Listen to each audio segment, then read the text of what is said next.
예, 오늘은 요한계시록 장별 요야 네 번째 파트입니다. 19장에서 예수님의 지상 재림의 내용을 소개하고 있고요. 계시록의 클라이막스겠죠. 그 다음에 20장, 21장, 22장은 새로운 세계가 새로운 세대를 시작되는 것이죠. 20장에는 사단의 결박, 천년왕국이 본격적으로 시작됩니다. 그리고 천년왕국 끝에 가서 곡과 마곡의 전쟁, 그리고 곡과 마곡의 전쟁이 마치고 나면은 하얀 보좌의 심판. 21장에 들어가면은 새 하늘과 새 땅과 새 예루살렘, 이어서 새 예루살렘에 대한 설명. 그리고 22장에 보면은 새 예루살렘의 생명나무, 그리고 내가 속히 오리라. 그리고 이제 말씀드리겠지만 새 예루살렘 성 안에 사는 사람들, 그리고 새 땅과 새 하늘에 있는 사람들 나눠져 있습니다. 그 내용이 이제 좀 있으면 나오게 됩니다. 제가 소개하겠습니다. 자, 일단 지난 19장에서 예수님의 지상 재림에 관하여 말씀드렸어요. 그러나 나중에 이제 장 9절에서 자세하게 또 강해를 해드리겠습니다만은 19장에서는 이제 그리스도의 지상 재림, 그 짐승의 군대 아마겟돈 전쟁이 나오잖아요. 20장에 들어가서 천년의 왕국이 나옵니다. 이 천년의 왕국에 관하여 이제 여러 이론이 있죠. 전천연설, 후천연설, 무천연설. 예수 그리스도께서 지상에 처음 오셔서 십자가에 달리시고 구속의 역사를 일으키신 이후에 교회 시대는 영적으로 천년이다, 천년왕국이다 이렇게 해서 무천년주의가 있고요. 이 세상이 갈수록 좋아지고 난 다음에 천년왕국이 있고 그 이후에 예수님이 재림하신다는 후천년설이 있고요. 그 다음에 천년왕국 전에 예수님이 지상재림하신다는 전천연설이 있는데, 오늘 이제 지난번과 더불어서 계시록을 쭉 대강만 살펴봐도 천년왕국 전에 예수께서 지상재림하시고 아마겟돈 전쟁에서 그들을 패퇴시키시고 새로운 세상을 여는 그 천년왕국임을 우리는 좀 배우고 있죠. 그 전천연설이 성경적이라는 사실을 확인했습니다. 그 다음에 20장에 딱 들어가면은 천년왕국, 천년이란 말이 6번 나옵니다. 6번. 천년왕국, 천년. 그러니까 이 천년왕국은 실제죠. 실제요.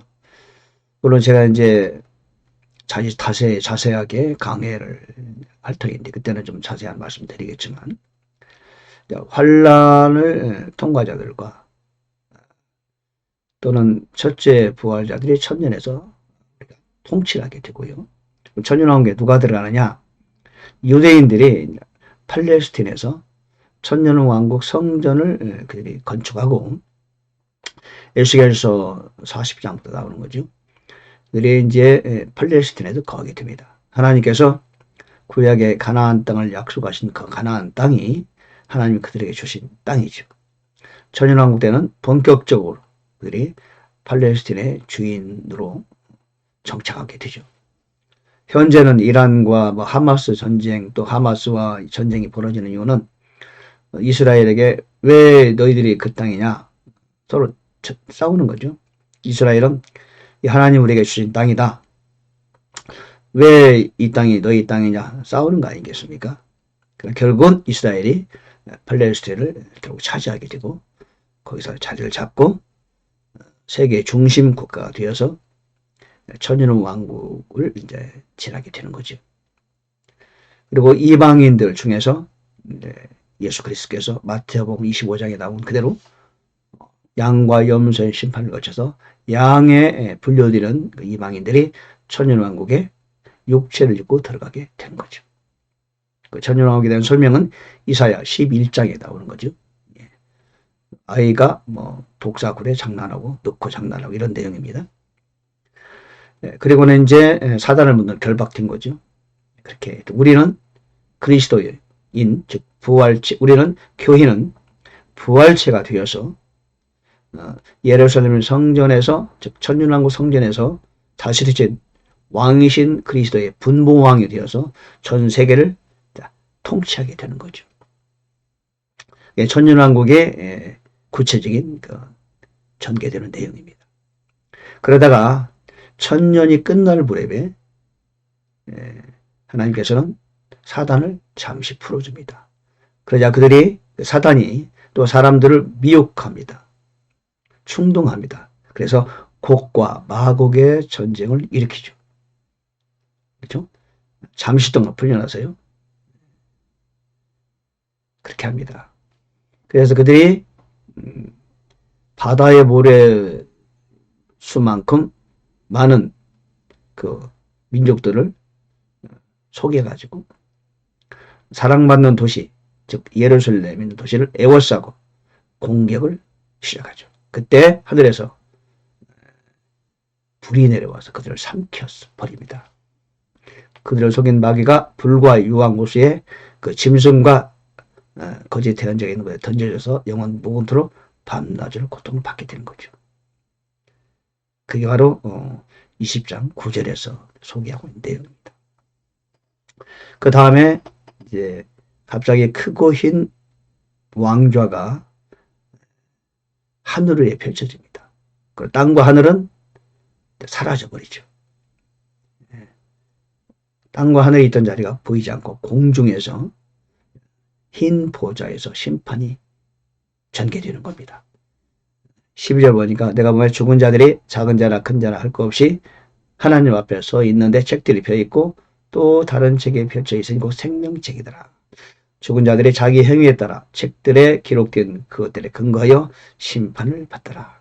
바다가 죽은 자를 내어주고 사망과 지옥도 그들을 죽은 자를 넘겨주며 그들의 각자 행위들에 따라 심판을 받는다. 그리고 사망과 지옥도 불못에 던져졌다. 그것이 둘째 사망이다. 누구든지 생명책에 기록되지 않는 사람은 불못에 던져진다. 말하는 거죠. 그때 이제 모든 죽어 있는 사람들이 심판을 받는 겁니다. 흰 보좌 심판이죠.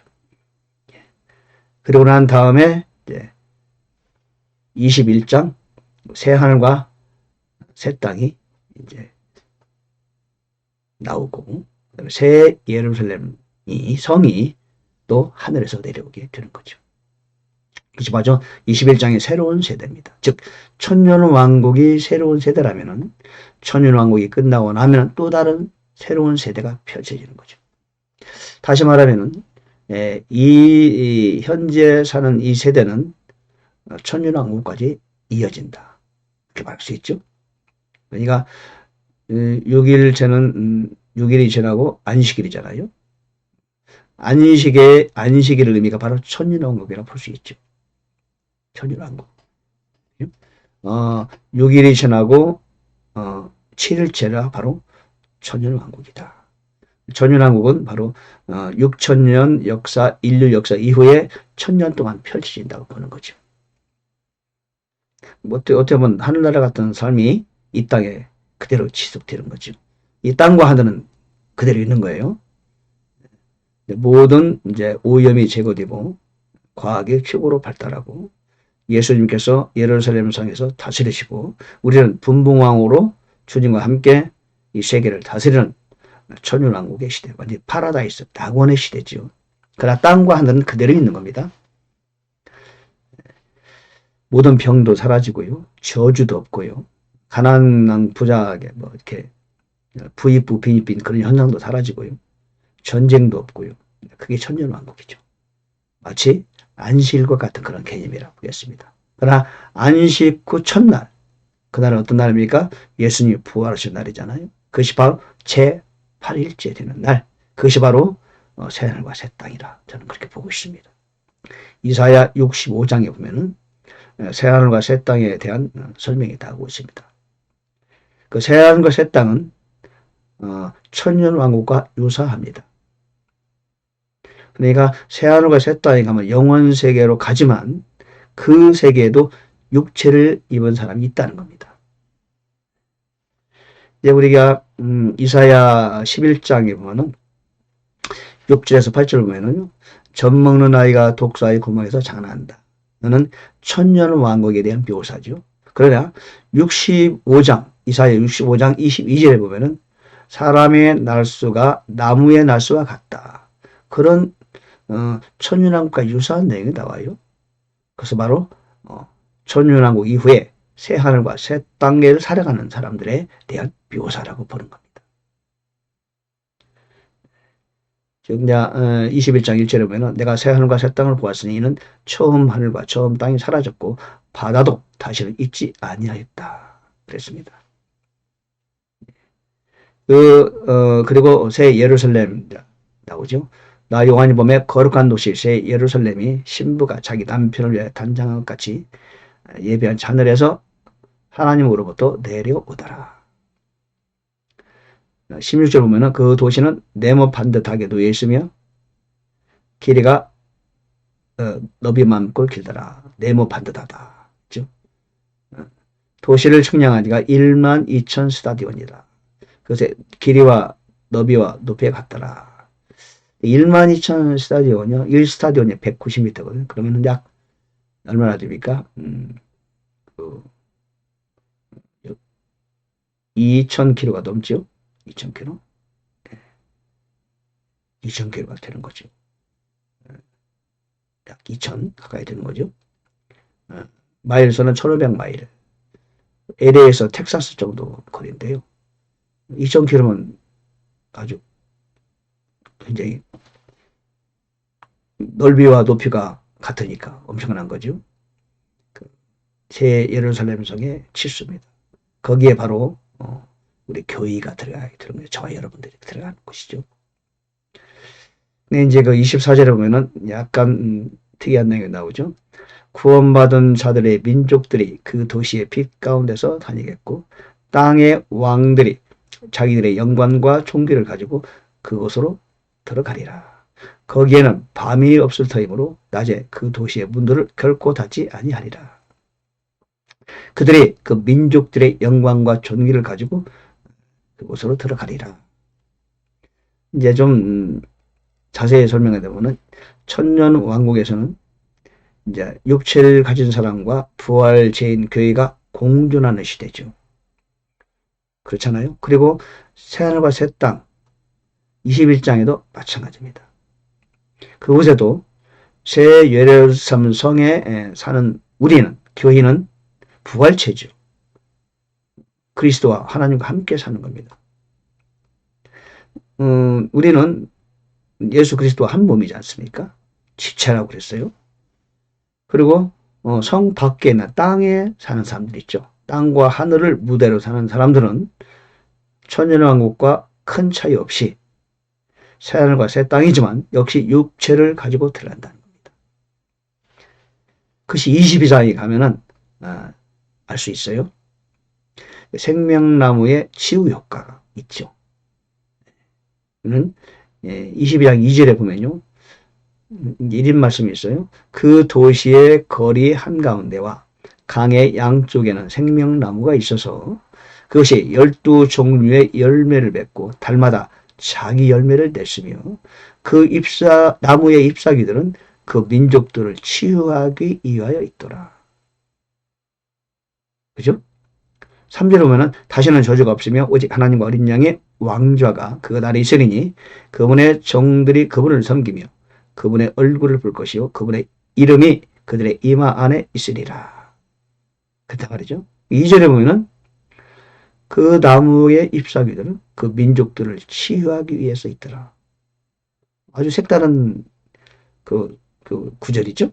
그렇다면은 이미 우리는 치유를 받을 필요가 없잖아요. 그죠? 여기 말하는 생명나무는 창세기 1장에 있는 그 생명나무. 그죠? 1, 2, 3장에 나오죠.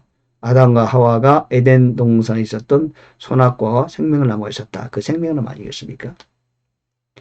근데 그 생명나무가 열매를 맺고 잎사귀들은 민족들을 치유하기 위해 있더라. 그러니까 그 민족들은 지금 땅과 하늘을 무대로 사는 그들인데 천년왕국을 통과해서 좀 새하늘과 새 땅이 들어왔지만 아직은 그들은 현재 육체를 입고 있다는 뜻입니다. 우리는 치유가 필요 없잖아요. 부활체는 치유가 필요 없죠. 순간 이동이 가능하죠. 빛의 속도보다 더 빠르게 움직일 수 있고 시간과 공간을 초월하는 존재들이죠. 우리는 마치 예수님께서 부활체를 가지고 40일 동안 계시면서 시공을 초월하여 계셨던 것처럼 우리도 역시 그렇게 30세의 그런 몸으로 시공을 초월한 그런 삶을 살 수 있죠. 그래서 우리는 새 예루살렘 성에서 우리는 문도 필요 없죠. 그러나 새 예루살렘 성에는 12문이 있어요. 문을 이용하는 사람이 누굽니까? 예. 새 하늘과 새 땅을 무대로 사는 육체를 입은 그들이 문을 통하여 예루살렘 성을 이제 왕래하는 거죠. 그들은 여전히 치유가 필요한 사람들이죠. 이사야 65장에 보면은 사람의 날수가 나무의 날수와 같더라. 오래 살긴 하지만 병도 없지만 그러나 여전히 몸은 육체이기 때문에 치유가 필요하다. 우리와는 다른 거죠. 그렇죠? 자, 22장은 그렇게 되는 것입니다. 그래서 우리가 천년 왕국은 이제 실제고요. 천년 왕국을 통과한 사람들이 다시 말해서 곡과 마곡의 전쟁을 사단을 통하여 일으키게 하시는 하나님께서 테스트를 거친 거죠. 사실 우리가 그러잖아요. 천년 왕국을 들어가기 위해서도 시험을 거치지 않습니까? 누가 들어갈 것이냐. 양과 염소의 심판을 하시고 환난을 통과하고 합격자가 들어가는 거죠. 그러나 천년 왕국에 육체를 입고 들어가는 그들에게는 여전히 거기서 태어난 사람도 있을 거 아닙니까? 천년 동안 남은 사람들이 이렇게 병도 없이 오염도 없이 살면서 새로 태어난 2세대들 그들도 시험을 거쳐야 되잖아요. 그래서 곡과 마곡의 전쟁을 일으키게 한 거죠. 근데 곡과 마곡의 전쟁을 통하여 시험을 통과한 사람들이 새하늘과 새 땅을 상속받게 되는 것이고 우리는 미래 예정했던 예수님 말씀하셨잖아요. 요한복음 14장에서 내가 처소를 예비하러 가노니 내가 가서 처소를 예비하면 내가 다시 와서 너희를 내게로 영접하여 나 있는 곳에 너희도 있게 하리라. 그 예비하는 것이 바로 새 예루살렘 성 아니겠습니까? 우리는 처음부터 예비된 곳에 들어가는 거죠. 거기에도 역시 그러니까 역시 새하늘과 새 땅에도 영원 세계이지만 육체를 가진 사람들이 있다. 사실 어떤 주석을 봐도 이 부분에 관해서는 이렇게 언급한 주석이 사실 없어요. 조금 이거는 이제 성경을 깊이 연구한 사람들이 사실 여기에 대한 자료도 사실 별로 없습니다. 성경을 깊이 연구해 보면은 우리는 발견할 수 있는 내용이죠. 여러분 오늘 아마 이 내용을 처음 듣는 분도 계실 거예요. 그러나 성경은 분명히 우리에게 이 내용에 관하여 증명해주고 있습니다. 지금은 성경이 열리는 시대입니다. 마지막 때가 가까웠죠. 저도 이제 40여 년 동안 제가 종말론이든지 성경을 연구했는데 사실 40년, 30년 전에는 이런 사실에 대한 전혀 그 자료가 없었어요. 시간이 흘러갈수록 성경은 열리고 있는 책이다. 그래서 흔히 이제 우리 신학자들 세계에서는 계시의 점진성이다. 그렇게 말하고 있죠. 그러니까 종교개혁 당시에 칼빈이나 루터, 그 후 웨슬레 이런 많은 신학자들 성경 연구하는 분들이 계셨지만 그러나 그로부터 약 500년이 흐른 지금은 옛날에 머물러 있으면 안 되죠. 그렇죠? 왜? 시간이 흘러갈수록 마지막 때가 다가올수록 성경은 더 활짝 구체적으로 열리는 겁니다. 그래서 저도 오늘 강의를 하지만 앞으로 또 하게 될 거지만은 저는 이것이 자신 있다, 뭐 온전하다 그렇게 말 못해요. 제가 모르는 부분도 얼마나 있지 않습니까? 왜? 여전히 성경은 열려지고 있는 것이다. 그렇잖아요. 그래서 예전에 뭐 칼빈이나 또 루터나 웨슬라 이런 부분들이 그 연구한 자료를 그대로 의지하는 것은 지혜로운 태도가 아니에요. 500년 전 사람들이죠.